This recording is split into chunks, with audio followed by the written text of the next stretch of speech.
Hi friends, मैं परिंदर कारी।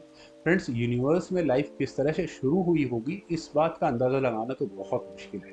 Humanity ने हमेशा से ही यूनिवर्स के ओरिजिन को लेकर एक क्यूरियोसिटी दिखाई है। साइंस लाइफ के प्रोसेस और इवोल्यूशन को बायोलॉजी और फिजिक्स के लॉज के थ्रू समझाने की कोशिश करता है। लाइफ जैसा कि हम जानते हैं कि कार्बन एटम की चेन्स पर आधारित है, साथ ही नाइट्रोजन और फास्फोरस जैसे दूसरे एसेंशियल एटम्स जो डीएनए मॉलिक्यूल के बिल्डिंग ब्लॉक्स बनाते हैं और जेनेटिक इंफॉर्मेशन को कैरी करते हैं। ये एटम्स यूनिवर्स में सही मात्रा में और सही समय पर मौजूद रहे हैं, जिससे लाइफ को संजोया जा सका। हमारा प्लेनेट जो कि सन के ऑर्बिट में है, लगभग 450 करोड़ साल पहले बना।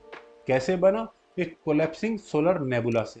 फ्रेंड्स, हमारे प्लैनेट्स इंक्लूडिंग अर्थ रॉकी और डस्टी गैसियस मटेरियल से बने, जो नए बने सूर्य के आसपास की डिस्क में, जिनमें कार्बन, नाइट्रोजन, ऑक्सीजन और दूसरे हेवियर एलिमेंट जैसे कि सिलिकॉन, मैग्नीशियम, पोटेशियम और आयरन शामिल थे। फ्रेंड्स, हमारा सूरज बाकी सितारों की तरह एक फाइनाइट लाइफ टाइम रखता है।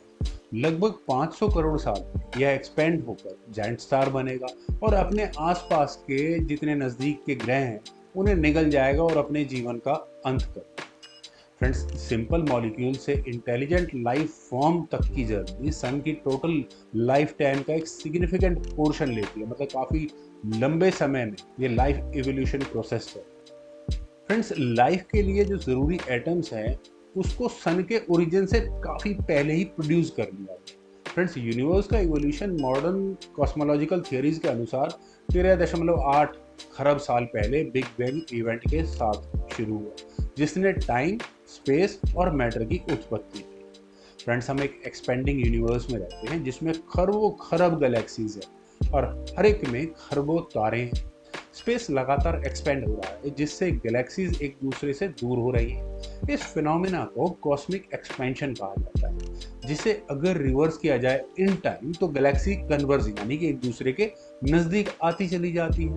फ्रेंड्स, यूनिवर्स अपने शुरुआती स्टेजेस में एक डेंस हॉट स्टेट में। स्टीफन हॉकिंस और रोजर पेनरोज की theorems on general relativity indicate करते हैं कि एक श्रिंकिंग यूनिवर्स इनफाइनाइट डेंसिटी और इनफाइनाइट टेम्परेचर के पॉइंट तक पहुंच जाए, जिसे सिंगुलैरिटी कहा जाए। हॉकिंस ने डेमोन्स्ट्रेट किया कि टाइम, स्पेस और मैटर इस सिंगुलैरिटी से ओरिजिनेट हुए, जिसके बाद एक विशाल explosion, not exactly explosion, expansion, जिसे हम बिग बैंग कहते हैं।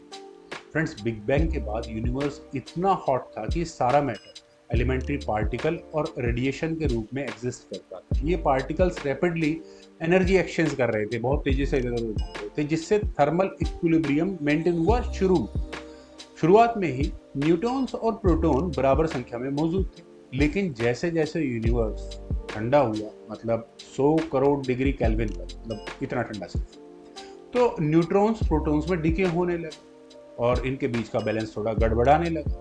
लेकिन इसी प्रोसेस में, मतलब इसी प्रोटॉन से न्यूट्रॉन बनने के प्रोसेस में जो रिएक्शन हुए, उसने लाइट न्यूक्लियाई यानी कि ड्यूटेरियम, हीलियम के कुछ आइसोटॉप्स और लिथियम को बिग बैंग के जस्ट कुछ ही मिनटों के बाद बना दिया। फ्रेंड्स, यूनिवर्स की कूलिंग ने फाइनली प्रोटॉन्स और इलेक्ट्रॉन्स को न्यूट्रल हाइड्रोजन एटम बनाने का मौका दिया। मतलब जैसे जैसे ठंडा होता रहा तो प्रोटॉन और इलेक्ट्रॉन्स की काइनेटिक एनर्जी थोड़ी डाउन हुई, जिसकी वजह से प्रोटॉन के साथ इलेक्ट्रॉन बाउंड हुआ और हाइड्रोजन एटम बना। फ्रेंड्स, इस डिकपलिंग ने कॉस्मोलॉजिकल बैकग्राउंड रेडिएशन को अंजाम दिया, जिसे धरती पर 1965 में पहली बार डिटेक्ट किया और बाद में सैटेलाइट छोड़े गए जैसे कोबे और डब्ल्यू मैप, उसके द्वारा मेजर भी किया।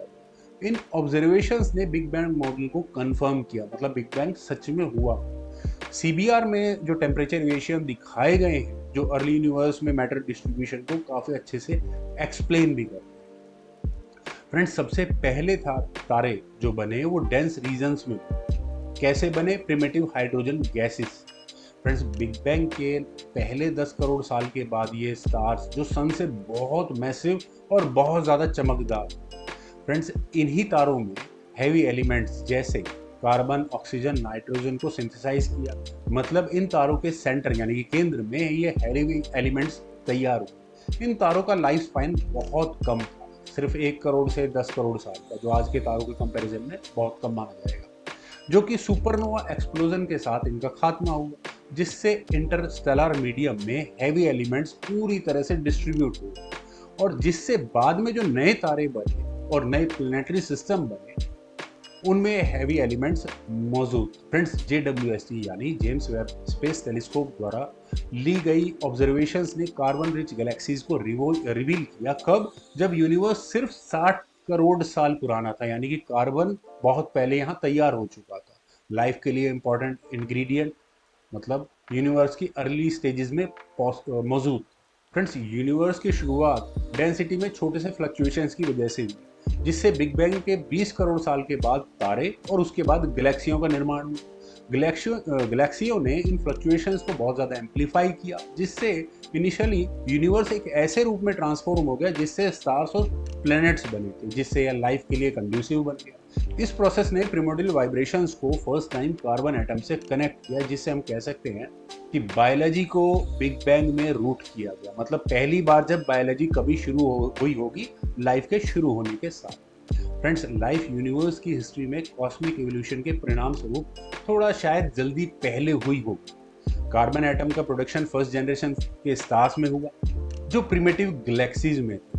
Friends, carbon based life form शायद कॉमन हो सकती है, लेकिन इंटेलिजेंट बीइंग्स का डेवलपमेंट शायद हमें रेयर ही देखने। फर्स्ट स्टार की फॉर्मेशन के लगभग 11.5 खरब साल लगे पहली इंटेलिजेंट लाइफ को इवॉल्व होने में। जैसा कि स्टीफन हॉकिंस कहते हैं ना कि इंटेलिजेंस एक रेयर आउटकम है।